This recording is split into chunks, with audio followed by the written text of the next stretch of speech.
সম্মানিত দর্শক শ্রোতা, পরম সৃষ্টিকর্তা যিনি অসীম দয়ালু, শুরু করছি তার নামে। আজকের বিষয়টা হলো আগামী 24 ঘন্টার ভিতরে ডক্টর মোহাম্মদ ইউনূসের পতন চেয়েছেন, আলটিমেটাম দিয়েছেন। 24 ঘন্টার ভিতরে পতন করতে হবে, সে বিষয়ে সংক্ষেপে একটু আলোচনা করছি। আসলে ডক্টর মোহাম্মদ ইউনূস প্রধান উপদেষ্টা। তিনি উপদেষ্টা হওয়ার পর থেকেই তার ভাষা, তার কথা, তার চালচলন এবং তার দেশ পরিচালনায় শুধু ব্যর্থতা না, মাইনাসে চলে গেছে। দেশের মানুষকে প্রতিটা সেক্টরে প্রতিপক্ষ করে তুলেছে।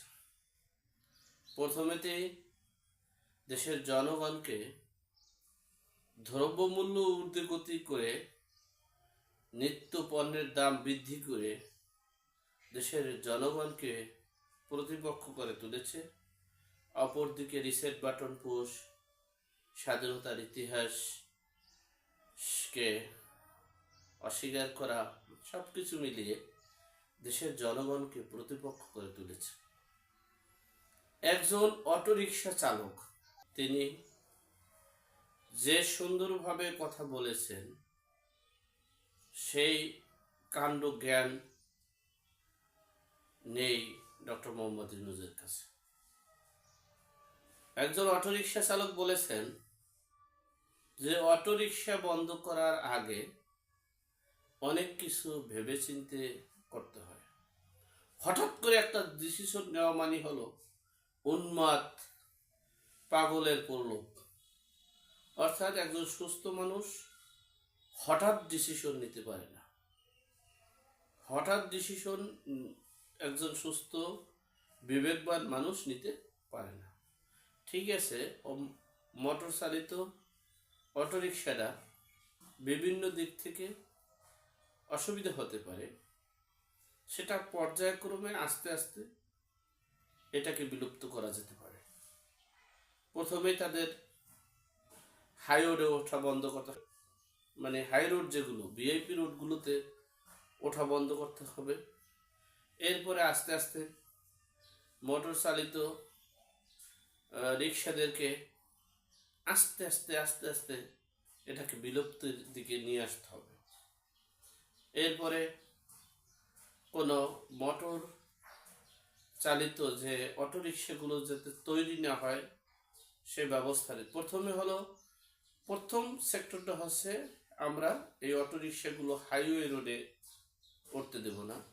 দ্বিতীয় পদক্ষেপ হচ্ছে অটোরিক্সা তৈরি করতে বাধা দেব, অর্থাৎ কোনো জায়গার জন্য অটোরিক্সা তৈরি করতে নতুন করে না পারে। দ্বিতীয় অপশন হচ্ছে তাদেরকে আস্তে আস্তে আস্তে আস্তে বিলুপ্তির পথে নিয়ে আসব। এই হলো সিস্টেম। আর যদি মনে করি যে আমরা অটোরিক্সাটাকে হঠাৎ করে বন্ধ করে দেবো, তাহলে তাদেরকে আগে সেই অটোরিক্সাগুলো ক্রয় করে সরকারি কোষাগারে নিয়ে আসবে, টাকাগুলো দিয়ে দিব, দিয়ে যে তোমরা বাবারা অন্য ব্যবস্থা করো। অটোরিক্সাটা আমাদের দেশের বিভিন্ন সমস্যার সম্মুখীন আমাদের পোহাতে হয়, আমরা তোমাদের এই অটোরিক্সার টাকাটা বা দামটা দিয়ে দিলাম, তোমরা অন্য প্রফেশনালে চলে যাও। তাহলেও একটা বিবেচনার মধ্যে পড়ে। কিন্তু হঠাৎ করে আমি বলবো অটোরিক্সা চালাতে পারবা না, এটা নিষিদ্ধ করে দিলাম, এটা কেমন কথা?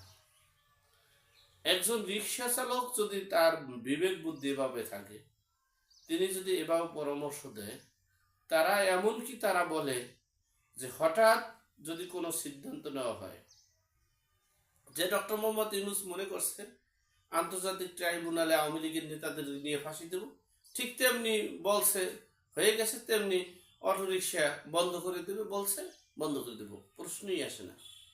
অটোরিক্সা আগামী 24 ঘন্টার ভিতরে এই অটোরিক্সা চালানো আইন বন্ধ আইন বাতিল করতে হবে, নচেত ডক্টর মোহাম্মদ ইউনূসের পদত্যাগ করতে হবে। আলটিমেটাম দুইটা, হয় অটোরিক্সা চালাইতে দিতে হবে, আইন বাতিল মানে নিষেধাজ্ঞা আইন বাতিল করতে হবে, না হলে ডক্টর মোহাম্মদ ইউনূসের পতন করতে হবে। ডক্টর মোহাম্মদ ইউনূসকে এমনও হুঁশিয়ারি সংকেত দিয়েছেন যে ছাত্র আন্দোলন আর কি দেখেছেন, ছাত্ররা তো আমাদের সন্তান, আমরাও সেই আন্দোলনে অংশগ্রহণ করেছি। আমাদের আন্দোলন দেখলে চোখে ধোঁয়া ছাড়া আর কিছু দেখবেন না, পালানোর পথ পাবেন না। সুতরাং অটোরিকশা চালকরা হুমকি দিয়েছেন আগামী 24 ঘন্টার ভিতরে অটোরিকশা চালানো বন্ধের আইনকে বাতিল করে পুনরায় আমাদের অটোরিকশা চালানোর ব্যবস্থা করতে হবে, নচেৎ ডক্টর মোহাম্মদ ইউনূসের পদত্যাগ করতে হবে। এমনটাই হুঁশিয়ারি সংকেত দিয়েছেন অটোরিকশা চালক। আমি যে বিষয়টা বলতে চেয়েছিলাম, আমরা প্রতিটা সেক্টরে কাজ করি, আন্দোলন সংগ্রাম একটা তৈরি করি, প্রতিটা কাজই আমরা আন্দোলন সংগ্রাম নিজেরা তৈরি করি। এমন কোনো কাজ আমরা দেখি নেই যে কাজটা করছি আন্দোলন সংগ্রাম তৈরি হয় না, বরঞ্চ আরো স্যাটিসফাই হবে। আমরা রিসেট বাটন পুশ করে আন্দোলন সংগ্রামের আবির্ভাব ঘটাইছি। আমরা জাতীয় 7 দিবসকে বাতিল করে আন্দোলনের দিকে ধাবিত করাইছি।